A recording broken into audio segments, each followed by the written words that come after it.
Hello everyone, today we talk about Welsh tactics from the 11th to the 13th century. It's not the first time we discuss Welsh warfare, nor as a political history, nor as a military one. We made videos about Edward I's conquest of Wales. We talked about Welsh infantrymen for the historical military units series, the latter being an especially connected topic with today's ones because, as you know, Welsh warfare was mostly about infantry at this point in history. Also, we made lots of videos about the Celtic Fringe in general, especially from a military point of view, so that we have already highlighted essentially what Welsh warfare in the heart of the Middle Ages consisted in. Our main sources is, of course, Giraldus Cambrensis, Gerald of Wales, a prominent Anglo-Norman, but in fact originally Welsh historian, ethnographer, and clergyman from essentially the second half of the 12th, the beginning of the 13th century, very close to Henry II of England, whom he followed in Ireland, and in fact offering this wide glimpse still about not just Welsh warfare, but also the Irish one, comparatively speaking. Welsh warfare at this point, like we encompass, of course, like also from the 11th to the 13th century, so the very English conquest of the country that, as we just said, covered elsewhere. We'll come back on because at the end of the day, Welsh warfare would not change in its essentials. Like even in later medieval times, you look at the fact that general ethnic background, it remained crucially unaltered, right? We have noticed this also for Gaelic warfare in general. You have, of course, an elite that is ever more international, is ever more properly West European, is very much feudalized by the English in this case, and so that fights with the full panoply, maybe just with some archaic characteristic that, in fact, an English counterpart would do. But the fighting rank fighter would maintain for centuries, even well into the modern age, in ways that are not just medieval, but even ancient to a degree, with very, very small changes in practice. What is important, of course, is realizing two things: that, let's say, medieval warfare in the essentials, we talk about Western Europe, was pretty much similar, right, in the essence, etc. And second, that all the difference that we notice here, mainly for the Celtic Fringe and a few other fringes of Europe, is fundamentally the general backwardness that fundamentally deprives these populations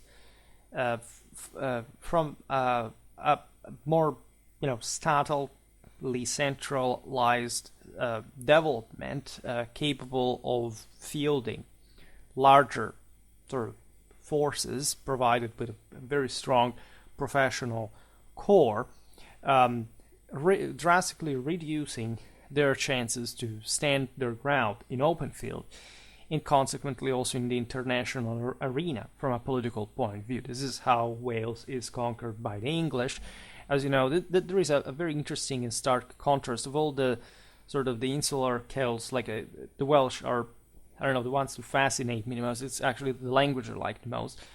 Also considering that while Wales is technically part of the Kingdom of England, since basically since the conquest, it would still, differently from Ireland and Scotland, to this day, it still has the largest Celtic-speaking community, and in particular, Welsh seems to have been the closest, right, of all Celtic languages to the one spoken by properly the Britons, right, the Romano-Britons, that we also covered in, from a military point of view in a video about the so-called Arthurian age warfare.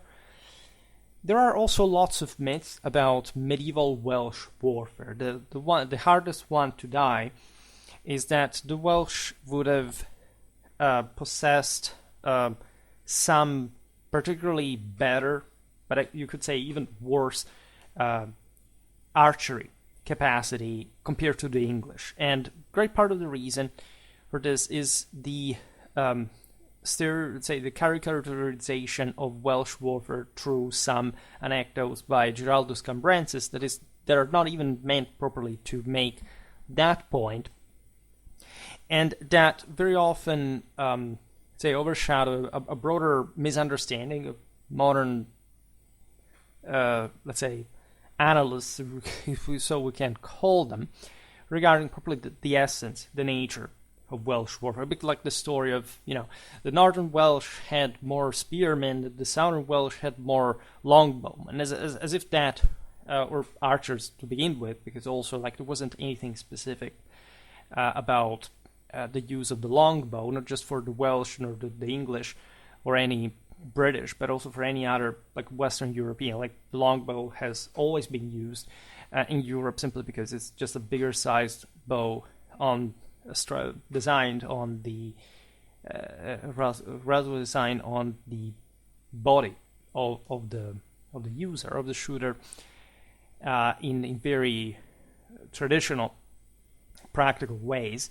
The misunderstanding seems to have been reinforced by the association of Giraldus Cambrensis quotes, and now we'll partially see, that are completely legitimate if you understand what the author is doing there. It's not just praising the Welsh, and in part he does, because Giraldus has a very interesting background. He was in for a ambitious ecclesiastical career that was stifled by the fact that he was of Welsh ancestry, and so the Anglo-Norman establishment prevented him from rising to the top. In many ways, he was frustrated, and in many ways, he's in fact illustrating the positives of Cumbria, of Wales, and in general, again, we'll see this then better now. There's no need to rush, but the main problem seems to have been associating his quotes to the fact that there were lots, as you know, of Welsh archers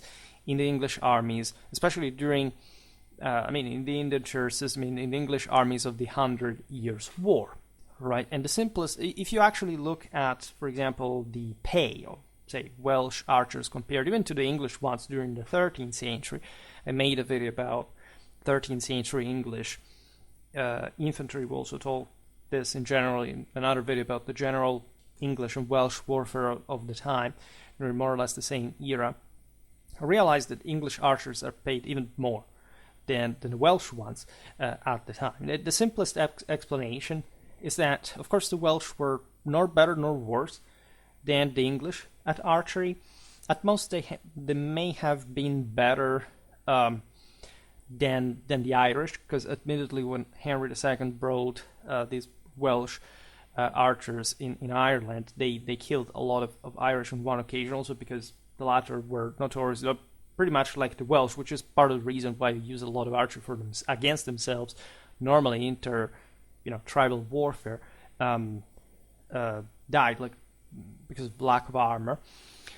And the simple reason for, again, this large Welsh presence is that we're talking the Celtic Fringe here, right? Who would actually enlist to go fight, the poorest elements of the realm, the ones that would also fight with something so humbling as a bow. Doesn't matter whether it was in fact a long bow, a bigger one.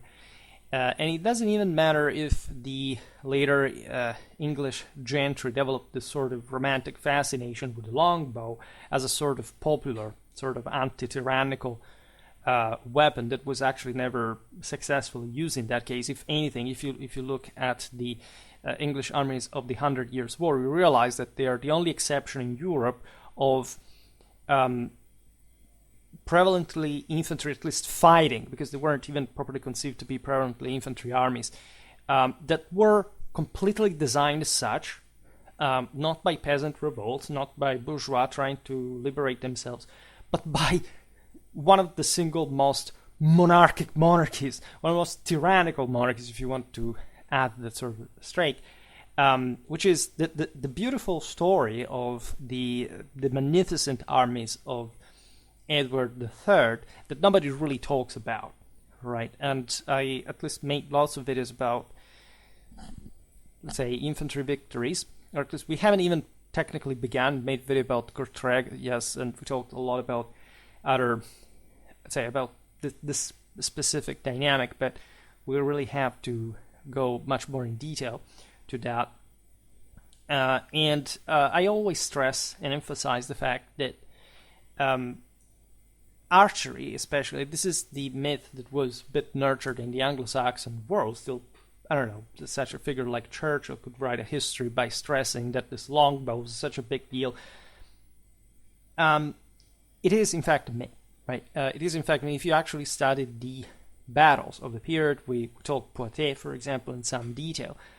But you know it from the sources. They never, this is not about even the longbow, they never even stress the importance of any weapon in general, right? It is true that there are some cases like the Swiss Vogue, there are some iconographic displays like the Flemish candlesticks, etc. But in general, right, the sense that a battle would be won or lost due to a weapon is a complete technologistic prejudice that is not showed by any single evidence provided by any of these battles account whatsoever. And again, most people do not study this battle account, right? They just read secondary, tertiary sources that says, oh, we can imagine here, since, you know, this weapon is mentioned, or at least we even think that if it is at any time, and we've been told this so many times by other scholars without actually understanding why they're probably like infantry was so important. Well, yes, because guess what? You know, all battles were fought with infantry in Western Europe. Like you can't fight without that, really. Even when you're exceptionally fighting without cavalry, which did happen sometimes, including times in which there was actual cavalry, but there were the same people dismounted. So it's not even the political issue that, or the social, again, conflict that you may imagine at all. And again, I talk plenty of this, but especially missile troops are by definition light. You know, do you know what that means? It means that by definition they cannot hold their ground, right? And this is obviously against heavies that are there, that are also not just superior in terms of overall force because of the same aforementioned definition, but because they're on top of this even numerically superior to the lights. Actually, an exception could be, in some cases, at least some indentures organics, right? That, however, do not fully. We have seen at different battles. For example, Poitiers does not tell us, of course, that most infantry were really lights, were really missile. We do not have this evidence at large, but we do not exclude, of course, the war context in which maybe exactly in places like the Celtic Fringe, infantry had to be so light that, especially against the one of the English, say, what was considered light, in fact, not able to hold that ground. And this is a deep reflection of a broader political and social constitution of these peoples that, again, did not make it to have enough resources to have a very well trained and equipped bulk of forces could routinely meet with the enemy in open fields. Not like they wouldn't have heavies in that regard. It's just they wouldn't have a reason to waste them against a superior enemy, which is also the reason why most of the Celtic Fringe warfare was guerrilla. Right, and so also in this, it wasn't much of a fighting style decided by who knows what. You know, they woke up in the morning, it's just their culture. No, this is exclusively due to the fact that, of course, they were inferior, right, to their heavier opponents. And in fact, among each other, they would instead routinely fight into hand-to-hand fighting, at least in a more pronounced fashion that they would do in a more sort of even pitched open field manner than they would do, say, against the Anglo-Normans. Especially the myth that, again, and I will say it very explicitly, there is not, if, say, the English had simply crossbowmen instead of longbowmen, they would have still won their battles of the 100 Years' War, right? Which is a statement that is as straightforward as it gets. It's not like a whiny thing for whichever reason. I actually love the English armies of that period, and I know why they were good, right? And it had nothing to do with technology. It had to do also because, England was the same as France, like materially speaking. So the sense is that in condition of symmetry, these were, if you look at the numbers, the very strongest armies in history in conditions of symmetry, which is a sort of very precise thing that if you can't read, it's not my fault. I'm sorry, I'm not going to repeat myself all the time in such elementary aspects of the art of war. But it, in fact, does not find any other explanation for the fielding of specifically archers rather than crossbowmen than some easier, cheaper availability in places like Britain, and more specifically in the Celtic Fringe, and for the English kingdom specifically, the western, the western land of Wales. Right. This is, to make the very long story short, the core that you should, if you want to maintain something from this video, this is it. But now we get into the depths of that. Again, if you feel somehow challenged by these notions, I first of all ask you to go check my medieval infantry warfare playlist. So there I talk profusely about this, and by this point at least, I hope, what we do on Schwerpunkt. If anything, just looking at that playlist, you probably better realize what I mean. But this is, really very important. Like, I've come to, on the internet, I was almost, say, just before the 10th of the 21st century, and the notion that, for example, ancient warfare would be god and moral. Well, okay, I'm talking too much, but let's say there's in that direction. I was about to say that people would at least don't think like Facebook groups that were a thing, at least at a point, military history or forums, they would get at least something about ancient warfare remotely correct. Medieval warfare was always pure fantasy to a degree, except perhaps also for this reason, mostly for chauvinistic motivations. Like, you want to pretend to know what medieval warfare is because, say, you're fixated with your own country in a particularly, glorious phase of its medieval history, but you've literally never studied medieval art of war, which is also not particularly different from the ancient one, telling the truth, but it does have some specific, much greater level of documentation, by the way, which already tells you how disproportionately underrepresented it actually is in pop cultural terms.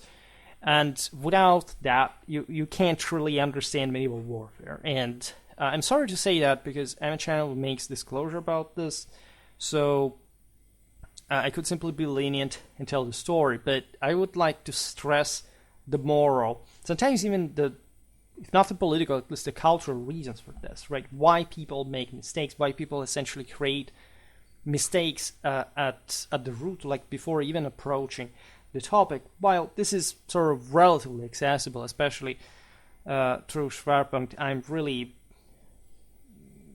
say, letting out a lot of stuff that literally you can't see. It's not uploaded anywhere else. Nobody discusses it. That's what we're here for. But let's go back to Giraldus Cambrensis, that, as we said, is basically, for this entire period, like the most important source. Not only, there are some Welsh battles, we've never really seen them. Most of them are really silent, speaking of properly Welsh tactics that, again, are not phantasmagorically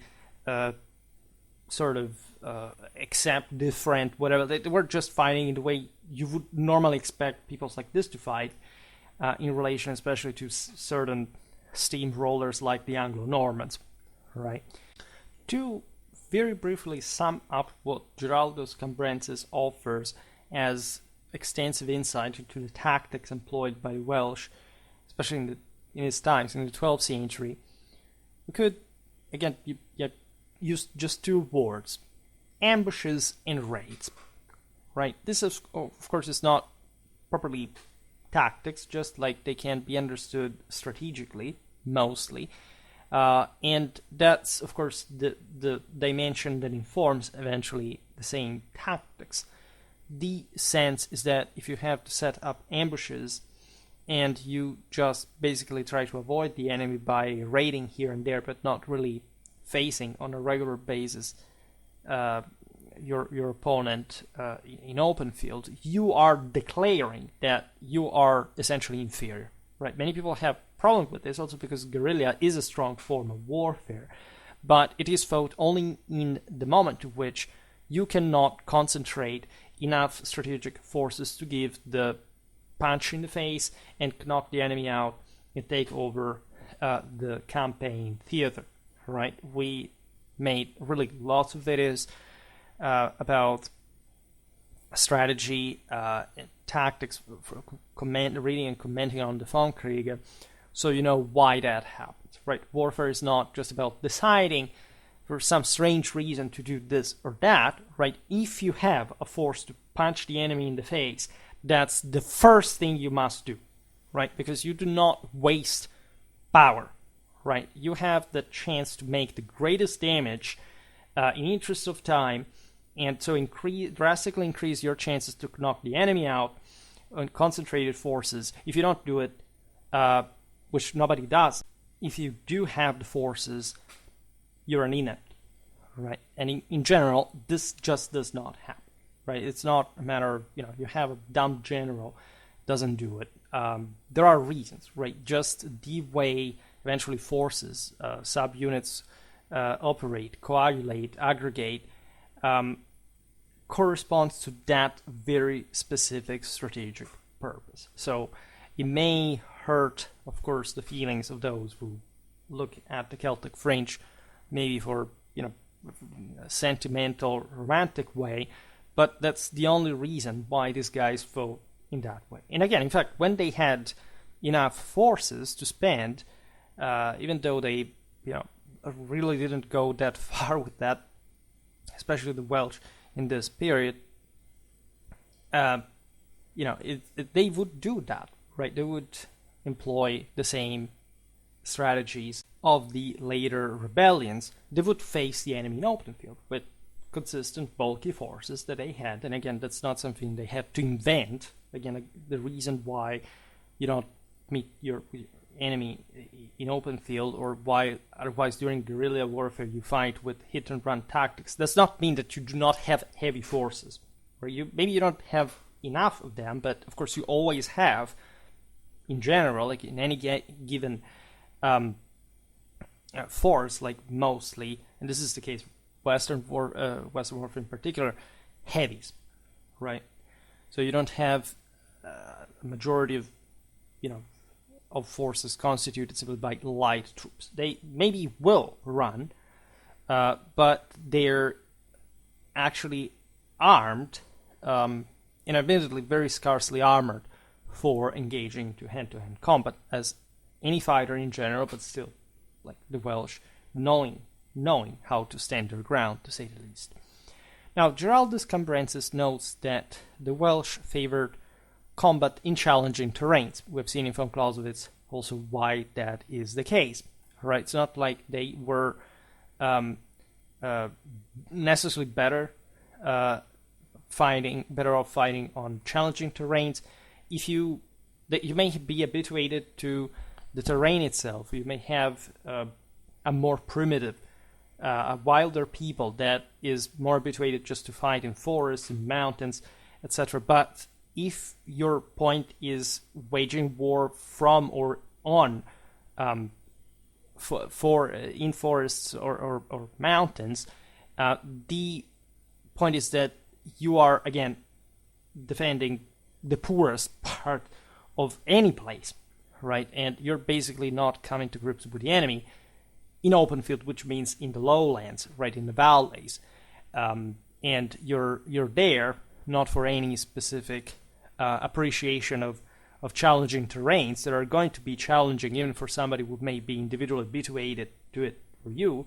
Also because what really matters is collective training. It's not like a Welsh army functions better on the mountains compared to the valleys for some reasons at all, right? So even this is, of course, a very bitter demonstration of strategic inferiority.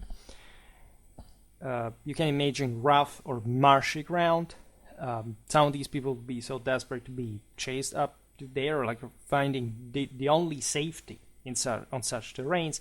As you understand, with not great strategic and logistical punch, because you don't have many resources there, and in fact, the invader, the conqueror, is satisfied just with that, because that's eventually what happens. What the English do, they take the best land, they fortify it, and yes, there's a lot of guerrilla, but where did that lead? There is also another characteristic. It's something dating back to, as we were saying before, almost like ancient Celtic, and more in general, tribal warfare, right? Since you do have such scarce autonomy, even in terms of supplies, of general army organization, your best bet is on an all-in attack that you have to perform as quickly as possible, and if it fails, you're basically not having enough resources to simply stand your ground any further and retreating, right? So that's what we see here. Hit and run tactics, but also strategies. We're told by the sources that the Welsh would have, this is very typical of the Celtic Fringe, but not only, this capacity of materializing actually large forces across this scenario. I mean, Wales is not enormous per se, but it's a quite complex territory. As you know, this is true also for the Irish, right, that have in fact a much wider, especially interland, to run away. The English were not even technically interested in the western and the northern parts of the country. And to, in fact, to withdraw as soon as, say, the battle had gone wrong, right? Because if the battle went well, you could keep these forces concentrated, advancing, seizing fortresses, whatever. Then maybe, of course, this banding for the better season, because again, the means were not infinite for anyone to remain on campaign. But if things went wrong, there was this incredible capacity also to disperse as quickly as these forces had aggregated, and so to come back home. This is basically a warband mentality, right? Part of the reason why this was feasible, for example, is that yes, you have sort of this lighter forces, but you also have lots of youth, especially that leaves in this wandering fashion, right? Because just like in the more primitive mists of the ancient world, there simply wouldn't be enough resources locally, not just to maintain armies there, but to even sustain the local population. And so especially the youth were sent out to toughen up, so to say. You couldn't feed them, so simply says they go out there and seize whatever you can, and if you fail, you'll get killed by, of course, those you're stealing stuff from. A lot of cattle raiding here, like this continues, like very much also during the modern age in Wales and so on. If you succeed, you basically bulk up as a warrior. You can be functional for society. You will win your means to leave, and you will sort of toughen the race in a way that people can rely on you as a spear, and even more, I don't know, you can become a leader, a warband chieftain or something, and maybe win your own castle and, becoming someone.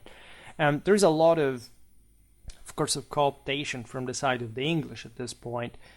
Wales, as you know, is very much involved into the Midland rebellions that routinely affect the Kingdom of England in these centuries.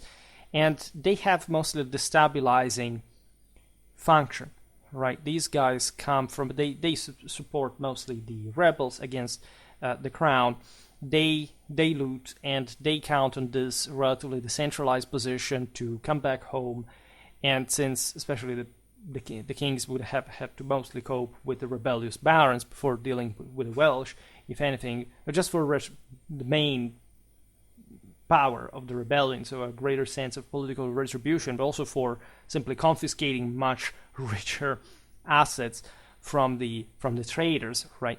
But also routinely, and we know, and not just the kings, but also the same Midlands marcher borders, let's say, would routinely enjoy this, blood parties, raping, burning, looting, etc., whatever they could throughout Wales, which was always like, the good old, vacation of a marcher lord, right? That naturally considered these peoples as subhumans, right? Of course, the English had a very strong sense of their imperial superiority ever since they set foot in Britain, and they had always considered any people living there essentially just as their own subjects, as to properly the English people. And so the particularly dire living condition of the Celtic Fringe did not make much like to simply create a more positive idea of who these inhabitants really were, right? And of all kind of brutality that you can imagine during this time. There's nothing really romantic or warm about this all. But it was just a sport. It was just a way of life. It was, in many ways, the purest expression of these knights, this baron's identity. It's normal, right? You have to mold a world. You have to keep these guys under. There is properly a hierarchy, an order you have to adjust. And fundamentally, are the English, at the end of the day, that stabilized the system. There was also routinely clashing within itself, all right, and with iron fist, with incredible violence, and with that level of typical Anglo-Saxon ruthlessness over the defeated, like they would stabilize, however, the system. They would enhance it further. They would civilize it. They would build it up. They would erect like the beautiful castles of Edward I. You would have this country also squeezed as far as military levies brought to Ireland, to Scotland. They would be in the service of the English also overseas. So again, it's not like overall Wales was happy about that, but in general, like the country was now regimented within a sort of much more performing system, and this is very important to stress as well, because say unfortunately or fortunately, civilization does pass also through this level of horror. And this is also simply and obviously because the Welsh weren't any better, actually, as arguably they were worse, right? Which is also the reason why they lost in the end. So this Welsh tactics mostly revolved around the exceptional ferocity in their initial assault. This is the stereotype that in classical antiquity was particularly attributed to the Celts, that originally actually were much more compact as a people, as a fresher race, as they conquered far and wide. In fact, the very Britain.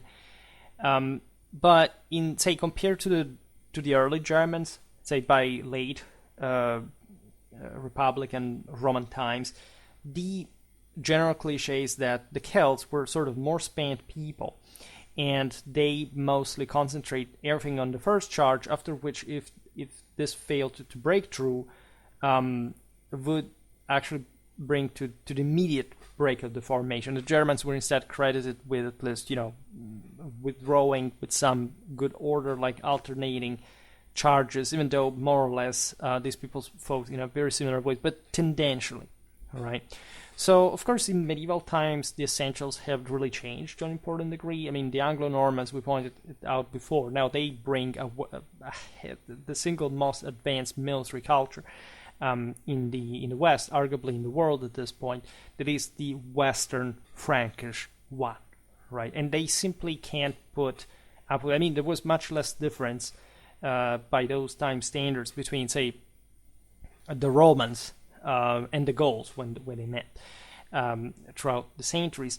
An Anglo-Norman army in the 12th century in Wales was just like, just something really. And the great part, the way the Welsh could protect themselves was mostly political, because again, Wales was not so appealing to be such a priority for mostly these French noblemen. Secondly, the strategy, again, you could simply disperse in this country and say, okay, well, come here and find me. And tactically, they could simply, get out of the way, hit and run. And in general, however, being quite cautious, because even, again, this is not something you can repeat in an infinite amount of time, and things not changing. Eventually, in the 13th century, Edward of England takes over the country for good, exactly because of this. And it's not like there weren't, Welsh, say, very Angevin-like, by that point, like Welsh forces, right? That we were saying at the very beginning, the Welsh noblemen would have fought practically in the same way like the English did. And this is particularly true for many Welsh, because it's like just with the marcher lords. In many ways, these were Anglo-Normans or whatever that had already married into the Welsh nobility. The same happens in Ireland, in Scotland, so it's not such a strange thing at all. They were, to some degree, the same people. Even, of course, the same marcher lords, even of the most sort of French, English, bred and Flemish blood, would have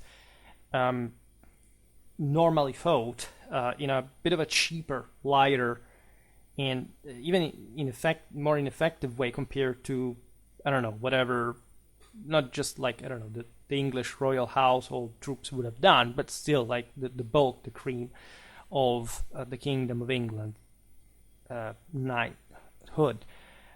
So it's very, very shaded, but still very patterned as well. And this is sort of the main characteristic of Wales in proportion.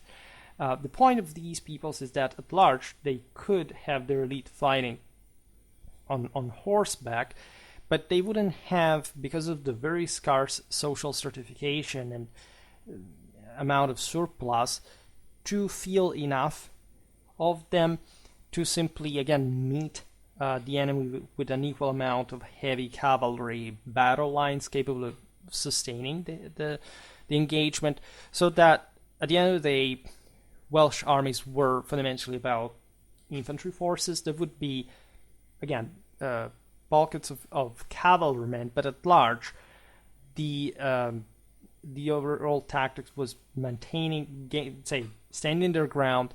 We're talking open field here, against heavy cavalry, trying to tire them down, to try to disorder them with javelins, with maybe flanking forces, if that was an option, which normally isn't, and hoping to hold as long as the enemy gets tired. Also because, especially in such faraway western frontier, as we said before, just for political reasons, there wouldn't be enough English knights that would be willing to simply fight, right? So what was there to gain compared to the florid French countryside?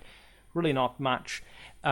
So that's the reason it in many ways saves this. And it's like for Ireland, we talked about the Earldom of Ulster, we've seen how this was created. There were lots of adventurers from, you can argue, the fringe of the very Norman conquest that had, in fact, already ventured in the Celtic world before even 1066, that were the most desperate of them, the poorest if you want, but sort of the hungrier and the angrier to a degree, that would carve out the small seigneuries and settle there, but of course not being at the lead of entire armies like the ones that would arrive like under Henry II at the time of Giraldus to conquer a good quarter of Ireland, and just later with Edward I, the entirety of Wales itself.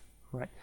There's actually also a lot of movement. The Welsh very often do cross the Irish Sea. That had historically been, as you know, a consanguinity between the British Celts, of course, and were in fact shared military characteristics. However, Giraldus cares very much about stressing that the Welsh were somehow civilized while the Irish were real barbarians in many ways. This is interesting because even though they were proud to be backwards compared to the English, they would always be ready to throw the other Celtic kin under the bus for claiming, of course, that they were the more advanced. And this is relatively true for this is especially true between Britain and Ireland. Like, Ireland is really scary, telling the truth. And not even, of course, Scotland is a civilized country. Let's be honest about this.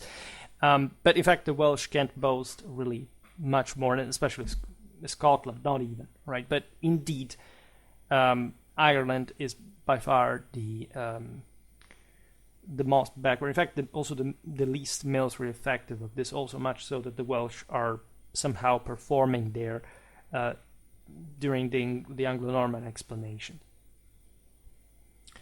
Now, Giraldus says, and this is basically based on his accounts, that among the Welsh, victories or defeats were often determined by the first wave of attacks.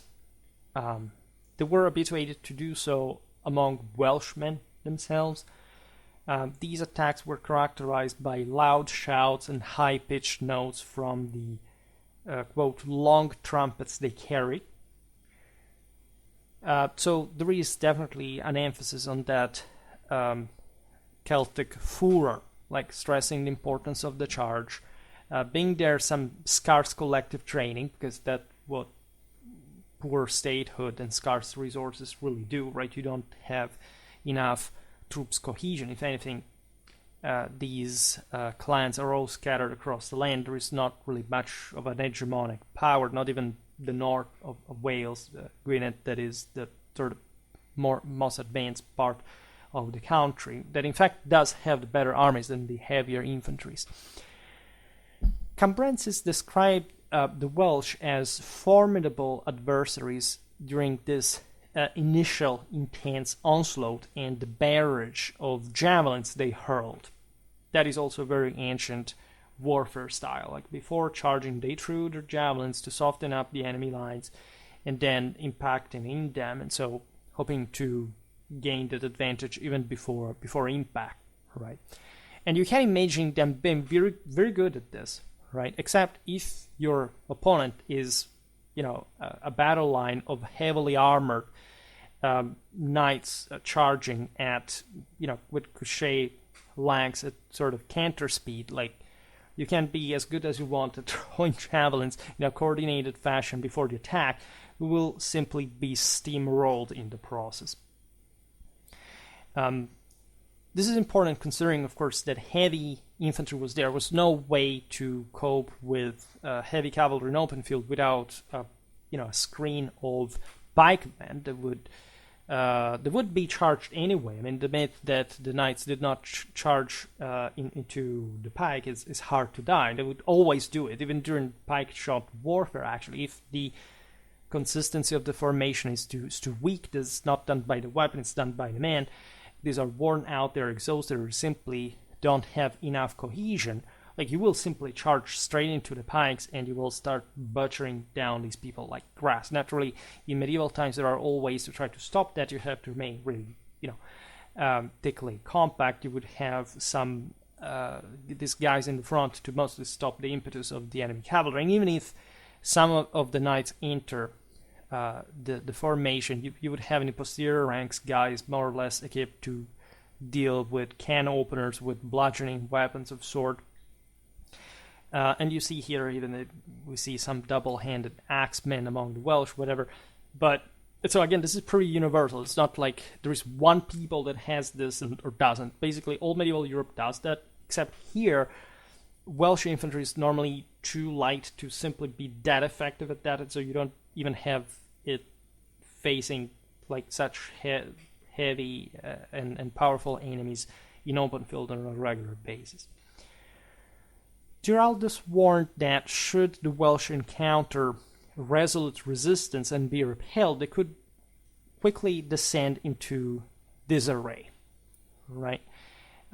This is the main deal. If you don't break in that first charge, there is not much glue for this formation to stick together in the first place. If further opposition arose, the Welsh would retreat without attempting a counter-offensive, seeking escape instead. Interestingly, as they fled, they often executed sudden turns to shoot arrows at unsuspecting pursuers, a tactic Giraldus referred to as, quote, shooting their bows from behind, that has also led to some misconception about these guys using longbows from horseback, like, the Parthian shot, like technique. Let's say, normally the longbow is not used from horseback, but you can have, of course, Welsh horse archers. That wouldn't be so strange at all. I mean, still at this point in history, even among the Normans, you have javeliners among properly the heavies. You can imagine lighter horsemen using all kind of darts, being sometimes also effective against the same armored opponents. More about the longbow sort of piercing capacity, which has been also, because of Giraldus, have been overstated at times, also inflating or at least emphasizing this fantasy, really, that longbows were this resolutive anti-armor, anti-cavalry. No, they weren't, right? Even when they were used in large numbers, they weren't the decisive factor. Like the heavies were the decisive factor, which is a completely different thing. In any case, always with combined arms tactics, though. So that also explains why this weapons, this missile troops would be there. Now, this is the leitmotif of the story for many other hit-and-run tactics connected with Celtic warfare. This sense, Giraldus saying this a bit because of his Welsh pride, a Welsh army's retreat didn't necessarily imply a defeat. From a strictly military point of view, it does. If you can't hold your ground, there is, of course, there is no reason to keep standing there, but it also doesn't speak favorably of your current strategical situation, as we explained before. So if you need to do it, it's because you would be beaten, and so what's the difference between a feigned flight and a real flight, right? Especially considering that it's always extremely difficult to actually separate the two things, right? How do you actually distinguish a feigned flight from a real one? We made a video about tournaments that illustrated how, yes, the feigned flight was a very well trained tactic, especially from the heavier elements, right, of the army. But you can imagine for the lights being a matter of life and death. And this is the point, right? That the fact that you must use it at some point is mostly just like be ready of how to perform it. Try not to lose too much cohesion overall, even though you will always lose some men in process. But at least don't do it by wasting a potential you could maybe find the chance of reusing in a short while, because either the enemy does not pursue you because it's exhausted after having sort of beaten you, and or if you're out there as a chase and it's part of a more complex plan, you must at least risk this. But it never speaks of any kind of actual superiority. Again, if you are superior, the first thing you must do is to smash into the enemy's face, but brutally, right? And to slaughter as many people you can in the shortest amount of time. That's the entire point for which the military exists, right? Causing an immediate bloodbath of biblical proportions, right? So that you stun the enemy so much, like for the sheer disproportion of massacred people, that this person cannot even think to go on fighting. This is always the only way to demonstrate you're inherently superior to someone. This causing a disproportionately large amount of damage, so that this person probably melts away, right, from a physical point of view. This is what von Clausewitz says. This is the only thing that works in politics and strategy to the most. Of course, you must have the force to do so, and that's a very different story, right? This would have been the case even for, again, heavies fighting in Wales, not even just like, again, the usual invaders, but for the same Welsh heavies that could have not fought so simply there. Maybe they were, co-opted by the English. They would fight somewhere in the Midlands, in the Lowlands, in the English heavy cavalry battle lines themselves, they would.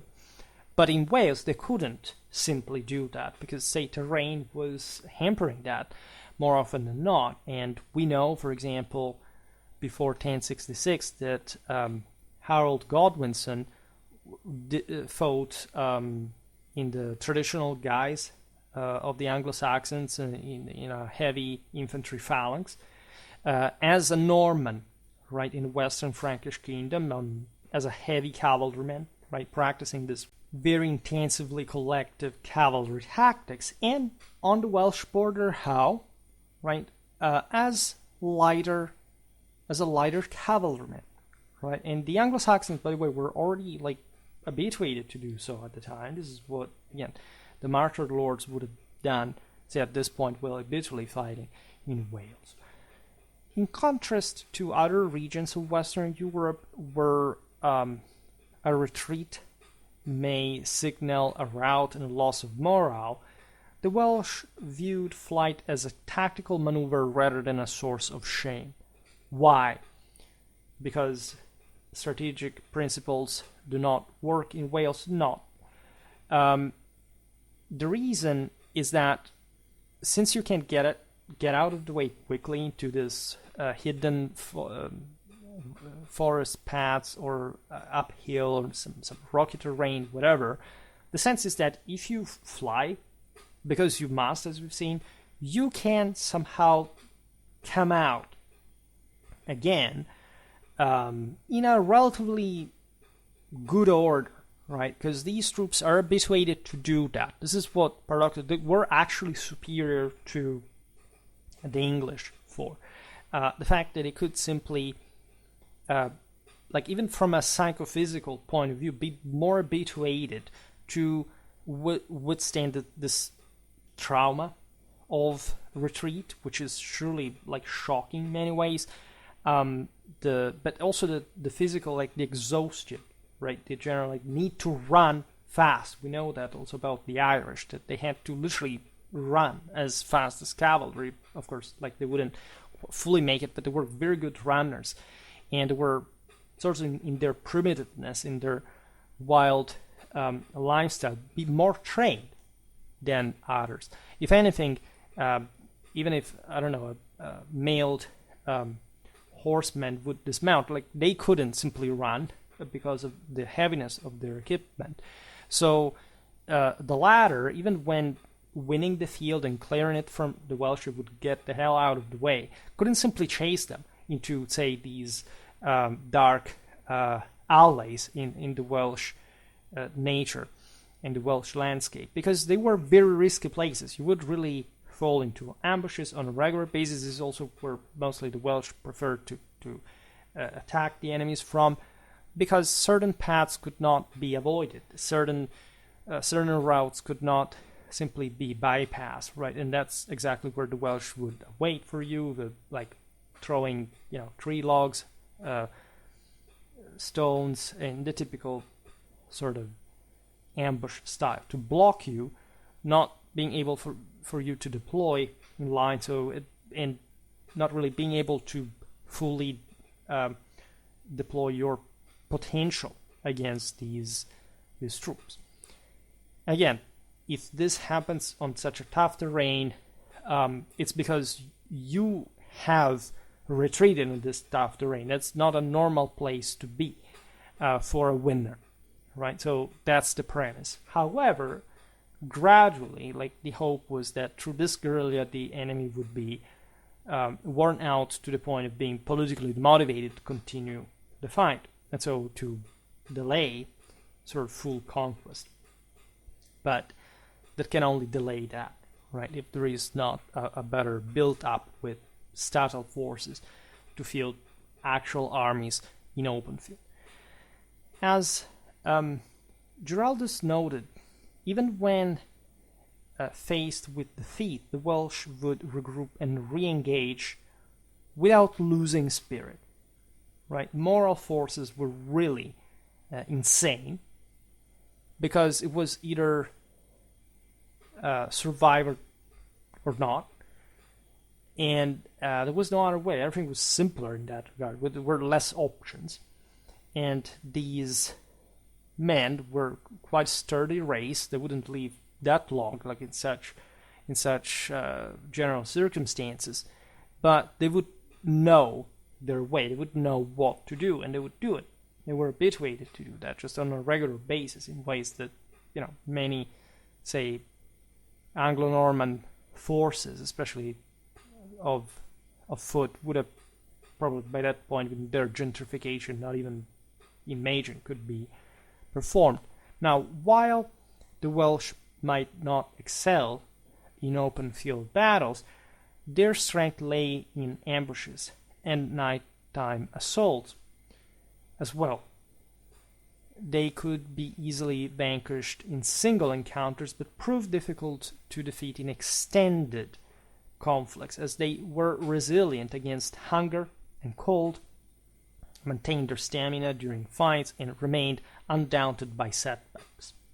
Right? Again, the Welsh lifestyle was shockingly traumatic already by itself, so that even, chopping people to pieces or being chopped to pieces in the process was not maybe even just the worst thing that could happen to you in existential hindsight. This forges you from a psychophysical point of view. That's why also these men made good soldiers, because again, in a political, social sense, they were not really very expandable. But individually, like if you frame them into a ruthless and brutal discipline, like the one of a more advanced army, and you would be able to channel this sort of savage spirit into that more disciplined direction, you would have really very good, good enough troops, right? Because this is what they are. Eventually, when they go at war, they're levied, whatever, they're mostly going at war with the means they have, so they're never being to be super soldiers unless they are nobility, they are knights, etc. But the wide majority of the Welsh, of course, would fight it with this extremely primitive means. We've seen how after a loss they were quick to rely and re-enter the fray. This was partly due to the fact that they had a light equipment at most, because again, they would have not been able to perform it, but also probably would have not had the need to perform it. Their challenges in open combat against the English stemmed from their reliance on agility rather than heavy armor, preventing them from engaging sustained hand-to-hand combat or prolonged confrontations, which indeed was impractical, but at the same time the only option for them. So it's not that we're happy with this, they understood the disadvantage, weren't going at war saying, okay, well, as Welsh we fight like this, it's the same like fighting in the other. No, they perfectly knew what the deal was. Nobody's dumb here, except modern people when they try to explain history. And so, paradoxically, this was the point, that if you are, and this is always like this is what warfare is primarily about, moral forces. Von Clausewitz is crystal clear about this. Still, regardless of the means, right, the Welsh could make it particularly challenging for the English to subdue their own country, as these people would not muster their forces for open engagement, nor would they allow themselves to be trapped in fortified positions, of which they had, in fact, very few. This is also very interesting. They even bailed out, not completely, but consistently from sort of entrenching into specific, at least in long term, more permanent fortifications. And part of the reason is actually also here not that this was an advantage of any sort. It's just they didn't have enough power concentration to have more resources put together. Had they had capacity to build sort of big castles like the English ones, they also would have had the armies to face them in open field. They don't. They don't have it nor in a fortified nor in an open field context for the same identical reason. Not enough resources. And again, this mostly derives also from the general development of the country. Of course, throughout these centuries, the Welsh were civilizing, were structuring power, they were fortifying, they were feudalizing, they were becoming more hierarchically effective. They had bigger armies, so it's not like they wouldn't have this. But on average, like compared to sort of standard Western European warfare, they lagged behind consistently. The English, however, were not that overwhelmingly motivated to get into Wales. Also because what do you get from such a country? If the locals do not have so much wealth, nor you will really have much of it. It's only by the time of Edward I, when the English monarchy has achieved such a sort of bigger awareness of itself and can understand that still the country as a whole would be remunerative. And mostly the English have lost France, and they are now redirecting their expansion mostly towards the British Isles. The idea of successfully conquering Wales really is recovered at least, and successfully enacted. The English could only achieve victory through persistent and gradual pressure, undermining Welsh morale, cutting off their supply lines that were still needed for some force concentration, and regularly replenishing their own troops to sustain continuous engagement. So it was a thankless job for a very long-term sort of vision of an English domination of the country, for compacting like the kingdom in a more effective way.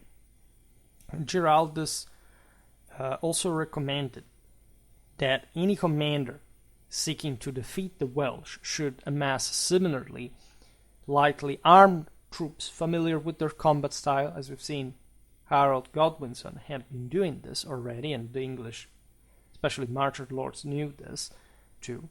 And this was, Giraldus says, akin to how the Welsh themselves were used against the Irish. Again, the Welsh at large seem to have had better forces than the Irish. However, one should not assume at all, we said it already, that the Welsh lacked the ability to engage in traditional, conventional, if you want, battles. The Battle of Mynyd Carn in 1079, for example, and we're pretty early in time, pitted Gruffydd ap Cynan against King Traharan of Powys in a day-long confrontation that extended into the night. Admittedly, this is Welsh against Welsh, and it does show you how, indeed, like the same proportionality criterion is respected. It's as if, in proportion, these troops now were fighting against sort of easier enemies, but that were, however, more equal on the same ground. So by balancing each other, the odds would be more even, and the battle could protract itself for a longer time. Both armies would lack that sort of more punching element, but at large, right, and so there would be a lot of skirmishing, whatever, but at large, like the masses, the forces could be, in fact, brought against one another in a more attritional struggle, like prolonged hand-to-hand combat.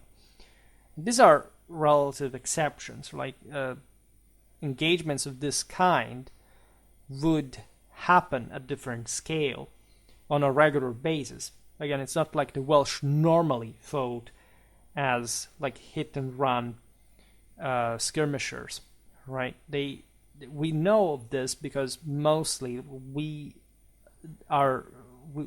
document Welsh warfare mostly through the history of the more advanced peoples that could simply like also develop a greater ethnography to just observe the contrast compared to their own armored forces that were bulkier and more effective, right? But again, we're talking the late Middle Ages. There aren't radical differences between, say, I don't know, you pick Welsh infantry compared to English infantry at large.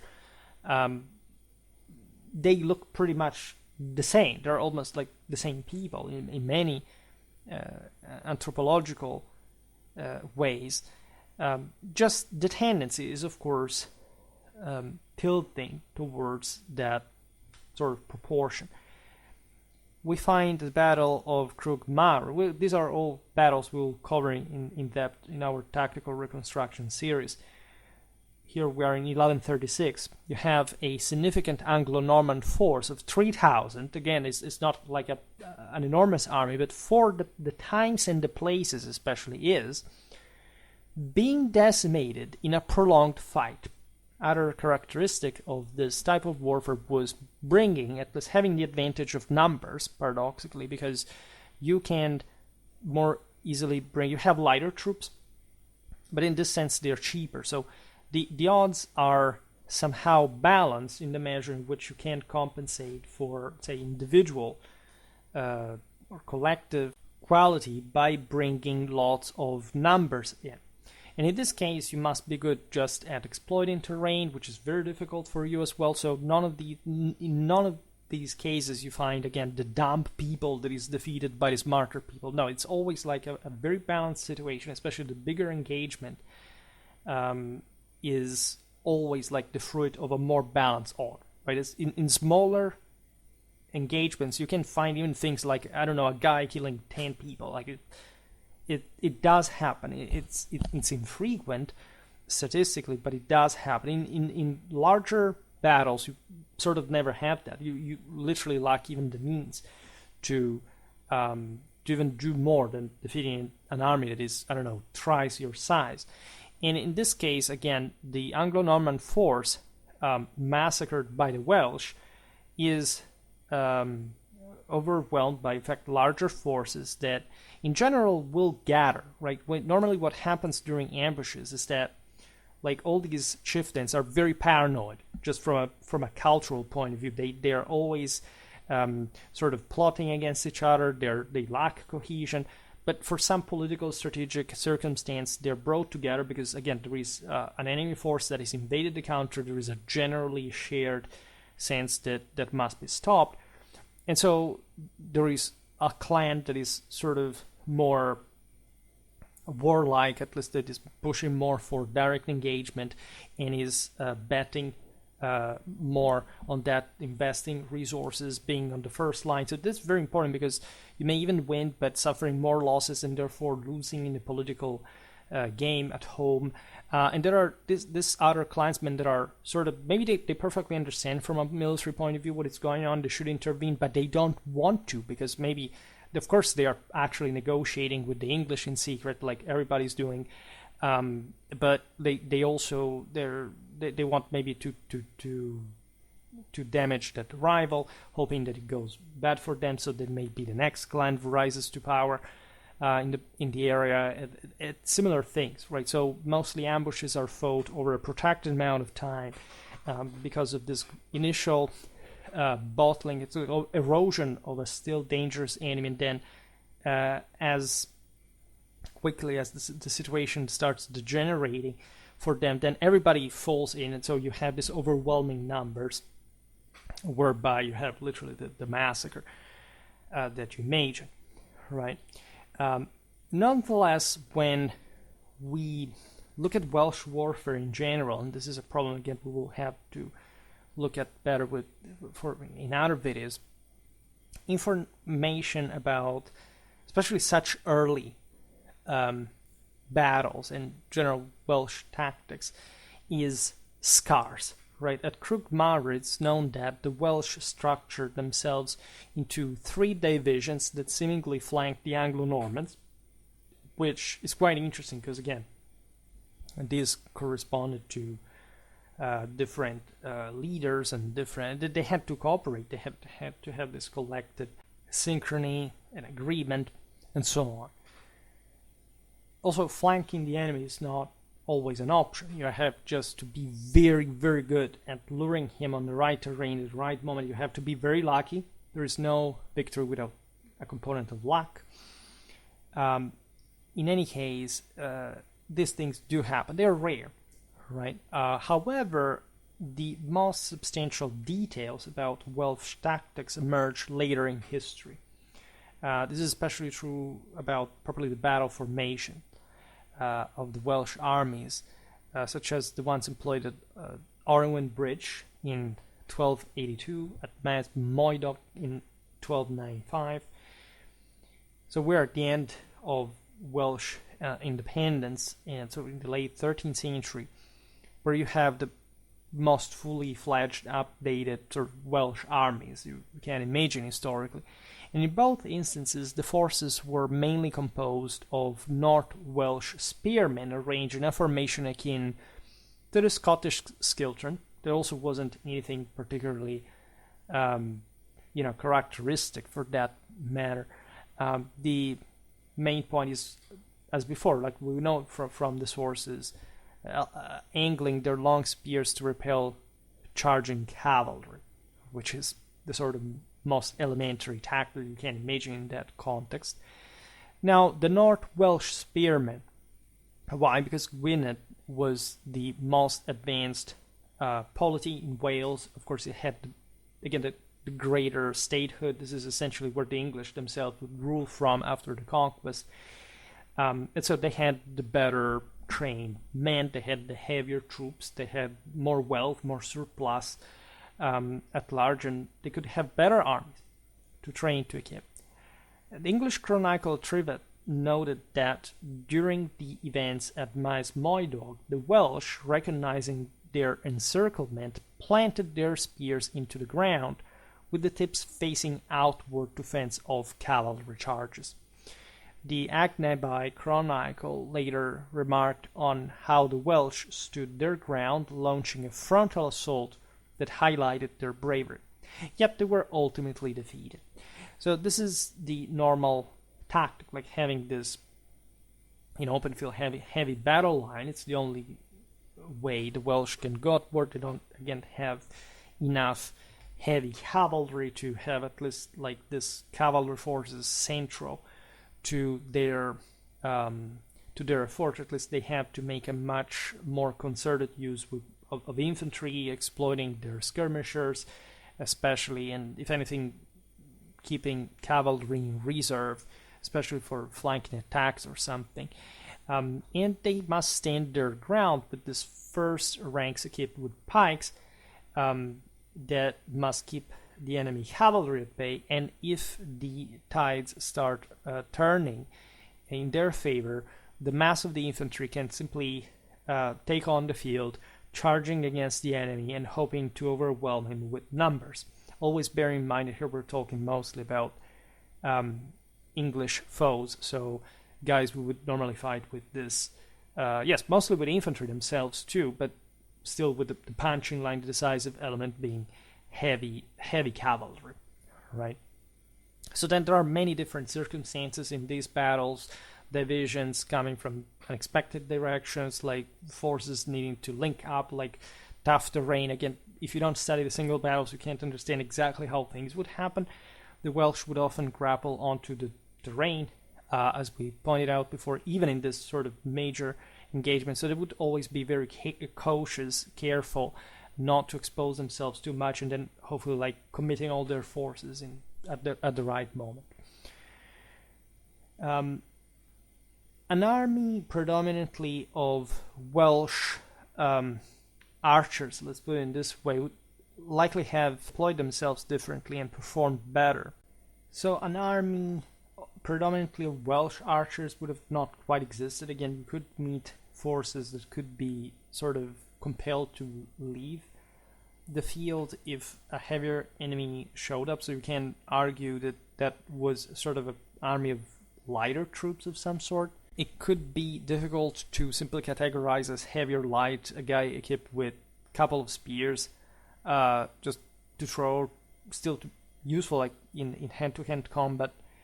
It depended on the situation. However, this notion that there would be sort of predominance of archers in Welsh forces is wrong, right? And in fact, we do not have any historical evidence of this, such as force would simply not materialize. You could have at some point, I don't know, a bunch of Welsh engaging as longbowmen, creating terrible ambushes, Rambo style, into the depths of the Welsh woods, with some unfortunate Anglo-Norman knight or some other fellow Welshman. But the sense is that the idea, especially that there would have been some forces just constituted by archers, is sort of wrong, unless we speak of sort of more organized levies of the kind maybe like the English would impose at a point, in saying that the Welsh would have had the same, but meaning if you're so poor that you can't afford. We have recently seen also Edward I's recruitment laws and more, just with bow and quiver. Well, you would have sort of been mastered altogether, but within a broader for broader administrative purposes, and then organized with heavier troops in order to just be functionally fielded somewhere. But again, the notion that there would be just archers going at war in some meaningful way is, from certain parts of Wales, is not correct at all. By the time the Welsh were fully prepared to confront the English in open field during the 13th century, their power base had shifted northward from the archer-rich southern regions. This again is normal because of the greater power of the north, and some people, because there is this notion again that the north had more spearmen, the south more archers. Yes, but this has nothing to do with having armies of say only archers armies, right? It shouldn't be, of course, inferred that there were no archers in the north or spearmen in the south. Just we have the obvious proof, but you don't need that, right? This is the beauty of also military logic, that you can't go by analogy. You already know more or less how these people fought, even if you do not have the precisely explicit evidence of that. In any case, in 1182, for example, young men from Gwent managed to kill the sheriff of Herefordshire and several English captains with lances, even if they were typically outmatched in numbers relative to their respective troop types. Right. In terms of weaponry, the Welsh had also a diverse arsenal for close combat. It was actually very sophisticated, because even though there were, as we'll see now, very primitive weapons, they still offered a sort of wide range of opportunities, of possibilities. Of course, there were different blades for different type of targets, etc. Remember, there was an armored elite in Wales, not just, say, the occupants. And in general, anti-armor weapons were an important thing.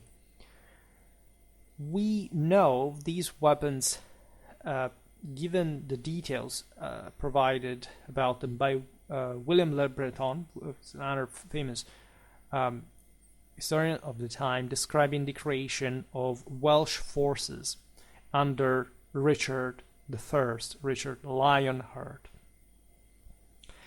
Their weapons included maces, javelins, the venabula. These were sort of boar spears, like hunting spears.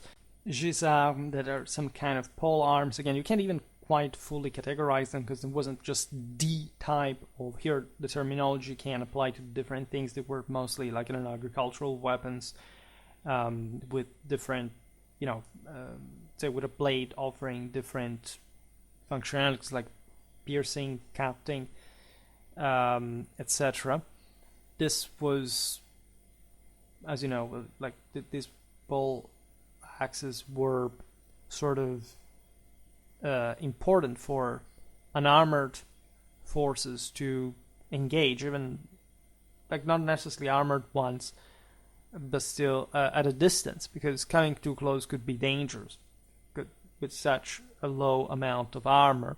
You have, however, also two-handed axes that would have paradoxically been used by more heavily armored forces. I mean, not even paradoxically, this was the norm if you look at the Berno Norse tradition, because it does seem that the latter weapon were introduced tendentially by the Ostman mercenaries. These were Berno Norse, Scoto Norse troops, like still fighting a bit in that Scandinavian style, but mostly they were elite professionals who thus had also better equipment. They were very handsomely rewarded for their services, but they were also somehow rare types of troops. And again, while in Western Europe you mostly had the development of this heavily armored troops on horseback, those were poorer in the northern fringes of Europe.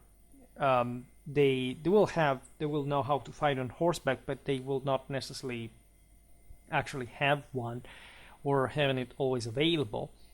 And so they will just fight dismounted, and sort of better weapon at that point, something very, like, something you can't use, again, at close range, because you're enough armored to take enough blows. A close range, not too many. You don't have to think these Ostman mercenaries being ultra heavily armored. Actually, some of them, especially in this fringe, were quite primitively armored and completely armored compared like to now the full panoply of the Western Knight. And their objective, of course, with two-handed axes was to split open a person rib cage even in armor. Actually, in some of the pictures here that come from, in fact, the depiction of St. Welsh troop, you see, in fact, very poorly armored, actually unarmored troops using double-handed axes. Yeah, it's all possible, right? Combinations are sort of infinite, just tendentially. That was the case for the more heavily armored. But yeah, axes were also a thing. You have mostly, again, spears, which it's mostly obviously the best solution. You have tendentially smaller shields.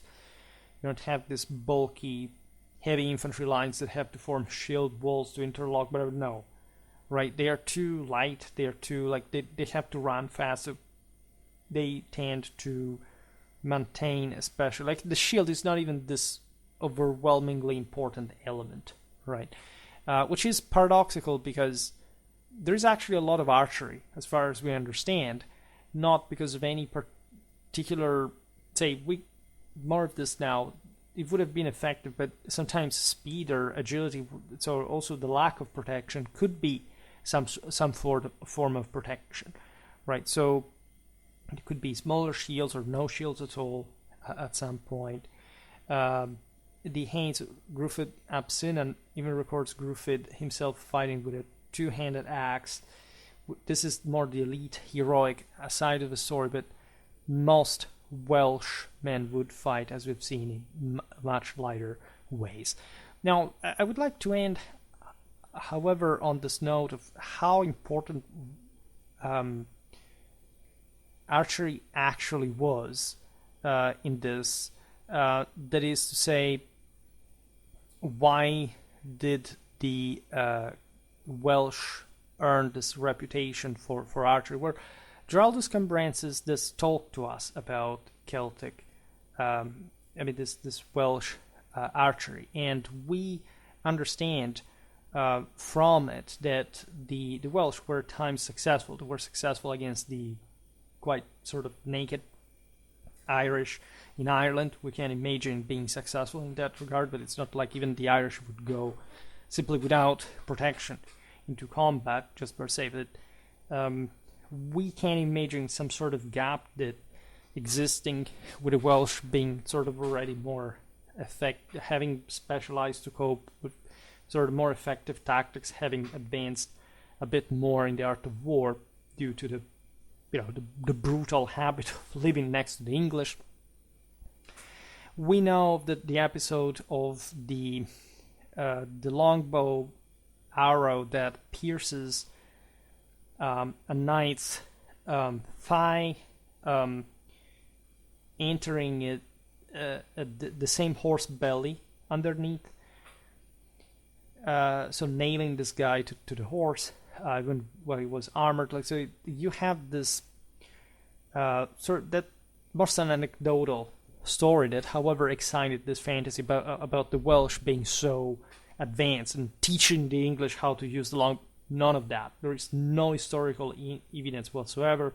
This is very well known stuff. Historiographically speaking, you can read Bradbury, you can read anyone. There's nobody thinking now that the Welsh were any, again, better or worse than the English, for example. Actually, again, yes, the English seem to have been paid a bit better as archers as well in the 13th century, so when also the longbow myth had probably not even begun yet, and most of these people would of course be selected as longbowmen because they were the most performing, they were the better men, the more athletic ones, the guys who hunted with this that were bigger, and so they would use a longbow. But there is nothing strictly doctrinal, especially at this point, and even later it's mostly just a coincidence born out of necessity and availability contingencies.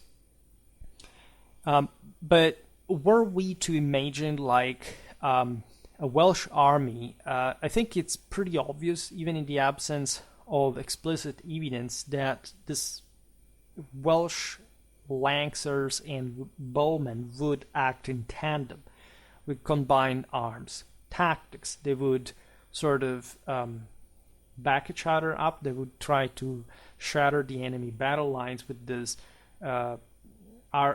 bows,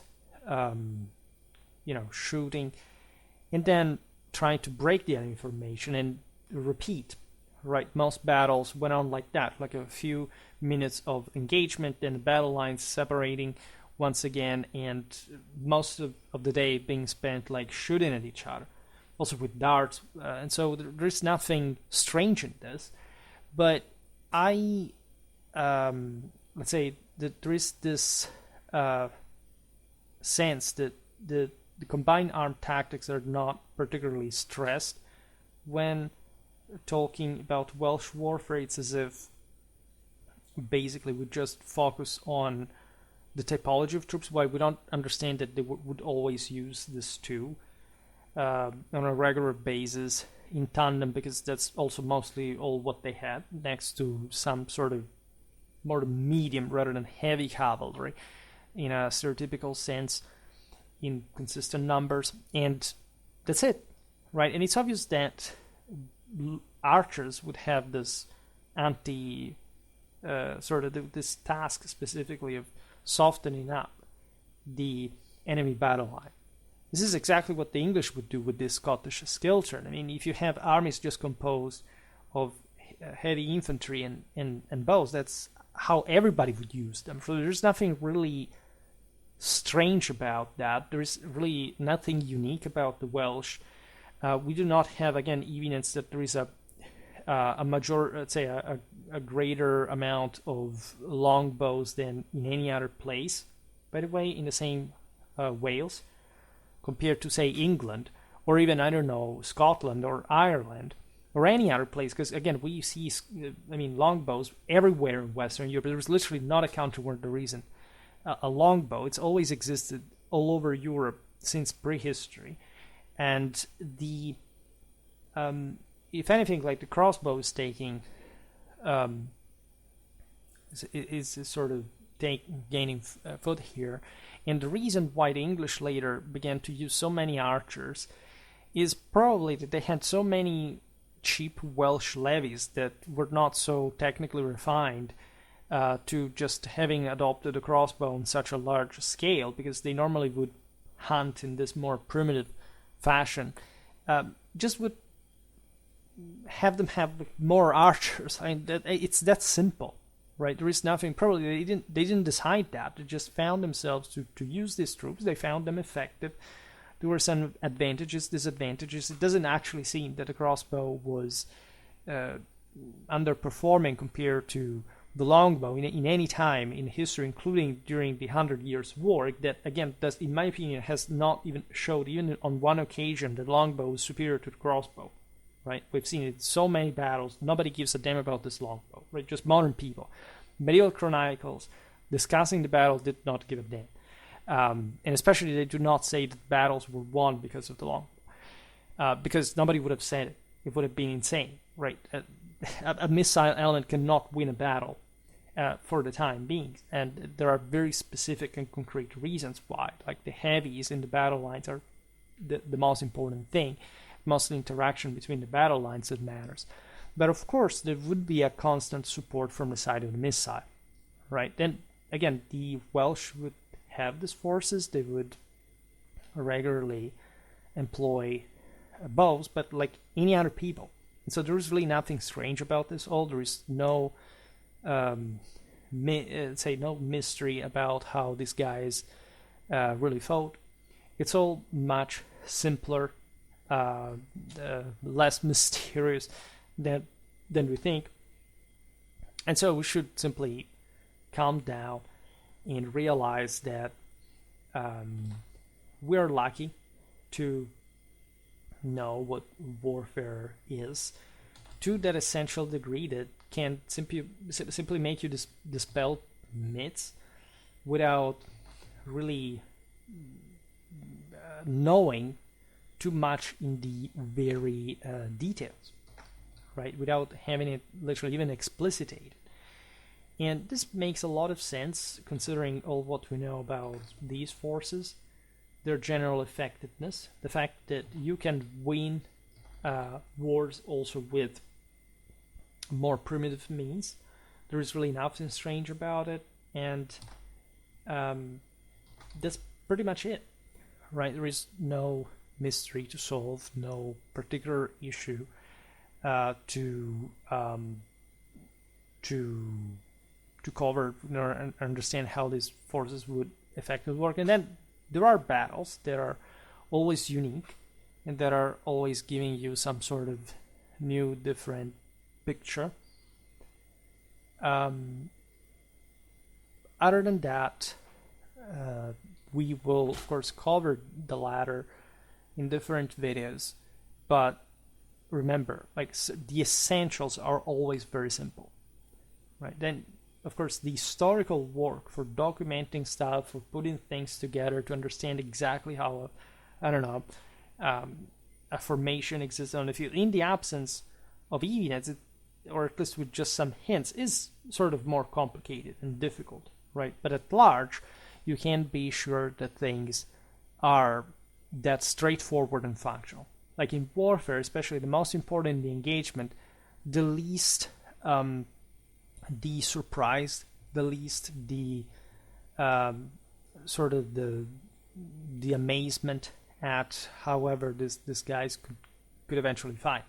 It's mostly the toughness of it all. It's mostly these people's background and how they handle situation that today we wouldn't even be capable of thinking, of imagining how to get out alive. And that's the thing that I personally find, of course, way more interesting in the bigger scale of things. All right. The rest being just it stems from being concrete about warfare. Like if you know how it works, can say I've seen it all. Like it always stems from relentless analysis, but if anything, because this habituates you to some kind of greater practicality that smoothens all the strange questions, the weird issues, and makes you focus on the concreteness of it all. And that's why, for example, probably what most people would be surprised to see here is how infantry-based these forces were, how cavalry was present. This Welsh do not fight so differently from the Scots, if you look at them, really. The Scots have, however, a more compacting political reality. They are bigger countries, they start doing their homework earlier, right? But overall, right, we're talking about 11th to 13th century Britain, Celtic Fringe. The fundamentals, the essentials are pretty similar, right? And hopefully, again, we will see all this in different videos explaining a bit better this all in depth. For today, however, I stop it here. I just hope that you enjoyed this video. If you did, please share it. Otherwise, leave a like or subscribe to my channel if you're interested in my upcoming content. As always, I thank you heartily for listening to me. I wish you a nice time and see you next time. Bye.